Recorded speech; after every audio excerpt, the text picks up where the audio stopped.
Jeshi la polisi wafunguka kuhusu kutekwa kwa Humphrey Polepole, bado tunamtafuta.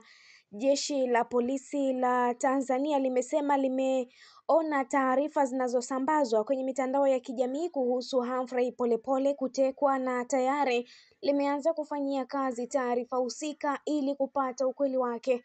Taarifa iliyotolewa na msemaji wa jeshi la polisi makao makuu ya polisi Dodoma leo Oktoba 6, 2025 imenukuliwa ikieleza yafuatayo: jeshi la polisi lingependa kutoa taarifa kuwa bado linaendelea kumsubiri ndugu Humphrey Polepole aripoti katika ofisi ya mkurugenzi wa upelelezi wa makosa ya jinai.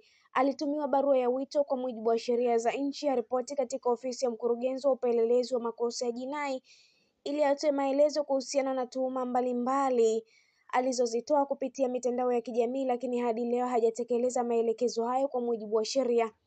Jeshi la polisi limeona taarifa zinazosambazwa kwenye mitandao ya kijamii na ndugu zake kuwa ametekwa.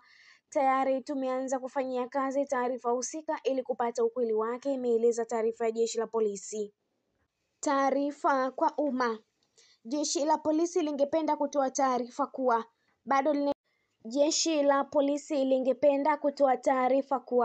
bado linaendelea kumsubiri ndugu Humphrey Polepole aripoti katika ofisi ya mkurugenzi wa upelelezi wa makosa ya jinai. Ndugu